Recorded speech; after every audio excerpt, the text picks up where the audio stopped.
नमस्कार, पांचजरी विशेष में आपका स्वागत है। पीएफआई को भले ही भारत सरकार ने सितंबर 2022 में बैन कर दिया हो, लेकिन पीएफआई के खतरनाक मंसूबे आज भी जारी हैं। पीएफआई के मंसूबे कितने खतरनाक हैं, इसका अंदाजा शायद आपको नहीं होगा।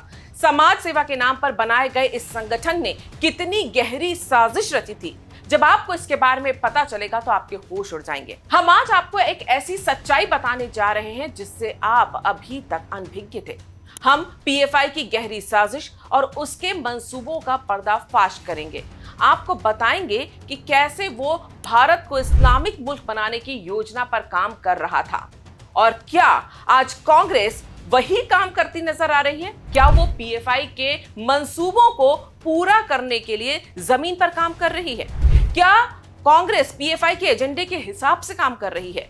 पीएफआई एक मुस्लिम परस्त संगठन है जिसकी स्थापना 2006 में हुई थी। समाज सेवा का वो दिखावा करते थे। लक्ष्य था गज़वाए हिंद, यानी हिंदुस्तान में इस्लामिक राज कायम करना। युवाओं को सैन्य प्रशिक्षण भी पीएफआई के द्वारा दिया जाता था। एक दशक से ज्यादा समय तक ये संगठन पूरे देश में पैर फैलाता रहा और केंद्र में कांग्रेस की सरकार थी, लेकिन वो आंख मूंद कर बैठी रही। इस संगठन पर 2022 में प्रतिबंध लगाया बीजेपी सरकार ने।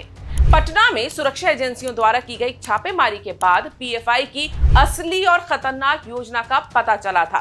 पीएफआई की योजना थी 2047 तक भारत में इस्लामिक राज कायम कर दिया जाए। ये उसी छापेमारी के बाद मिले रोड मैप में पता चला था। इंडी गठबंधन, कांग्रेस पार्टी और राहुल गांधी इन दिनों पीएफआई के तर्ज पर ही काम करते नजर आ रहे हैं। कैसे, वो हम आपको बताते हैं। पहले ये समझिए कि मुसलमानों की आबादी भारत में दुनिया में इंडोनेशिया के बाद सबसे ज्यादा है। देश के 9 जिलों में मुस्लिम आबादी 75% से ज्यादा है, लेकिन एक समय मुगलों का शासन था। आज उन्हें दूसरे दर्जे का नागरिक बताया जा रहा है। अगर कांग्रेस समेत इंडी गठबंधन की दूसरी पार्टियों के मुसलमानों के बीच प्रचार को देखें तो वो भी मुस्लिम समुदाय में यही झूठ फैलाने में लगे हैं कि जब से मोदी सरकार आई है तब से मुसलमानों को दूसरे दर्जे का नागरिक बना दिया गया है। अब आते हैं पीएफआई के डॉक्यूमेंट पर, जिसमें कहा गया है कि स्वतंत्रता के बाद से ही भारत सरकार में ऊंची जाति के हिंदुओं का प्रभुत्व रहा है। पीएफआई जो कहता है वही राहुल गांधी भी कहते नजर आते हैं। वो देश को जातीय संघर्ष की आग में झोंकना चाहते हैं।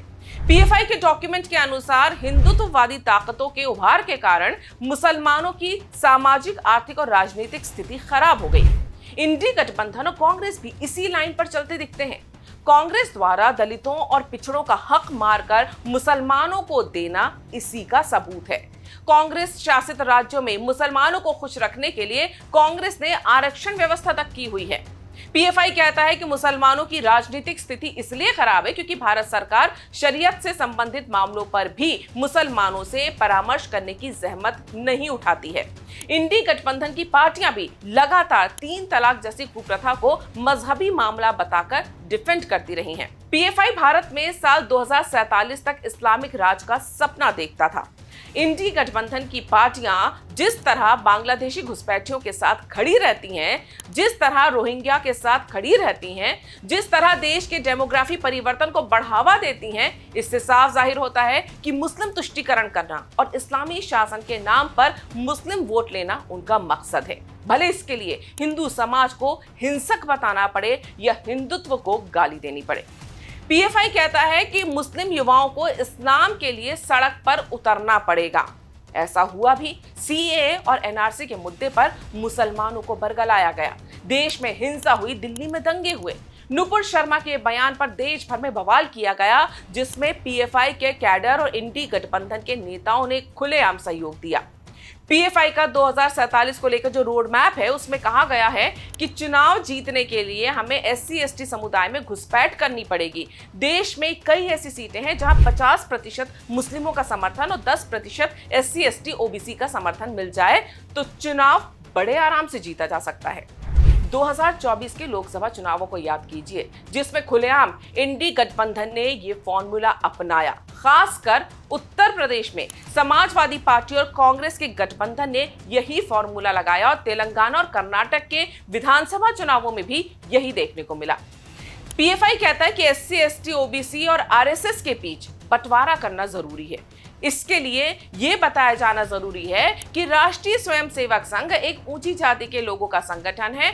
उसी तर्ज पर राहुल गांधी, कांग्रेस पार्टी और इंडी गठबंधन दिन रात यही करते नजर आते हैं। पीएफआई कहता है कि एक बार सत्ता हाथ में आने के बाद कार्यपालिका और न्यायपालिका के साथ साथ पुलिस और सेना में भी वफादार कार्यकर्ताओं को भरना होगा। सभी सरकारी विभागों के दरवाजे सेना और पुलिस सहित सभी को वफादार मुसलमानों से भरने के लिए खोल दिए जाएंगे। जिन जिन राज्यों में इंडी गठबंधन की सरकारें हैं, वहां सरकारी कार्यों को दरकिनार कर अपने वफादारों को नियुक्त करना हमें दिखाता है कि कैसे इंडी गठबंधन के डीएनए में पीएफआई का विचार घुस चुका है। पीएफआई कहता है कि मुस्लिम समुदाय को हमेशा इसकी याद दिलानी चाहिए कि बाबरी मस्जिद विध्वंस कैसे किया गया। इसी तरह इंडी गठबंधन के दल भी राम मंदिर के उद्घाटन में नहीं जाकर मुस्लिम समाज को बार बार याद दिलाते रहे कि कैसे बाबरी मस्जिद को गिराया गया। पीएफआई कहता है कि हिंदू और संघ परिवार के नेताओं के खिलाफ सूचना का संग्रह के बारे में विस्तृत जानकारी एकत्र करना और तैयार रखनी चाहिए।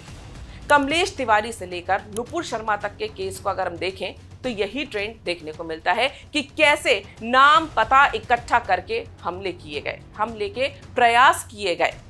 वहीं अगर बात की जाए तो पीएफआई ने लगातार ये बोला है कि हमें राष्ट्रीय ध्वज, अंबेडकर और संविधान का इस्तेमाल करते हुए अपने मंसूबों को पाना है।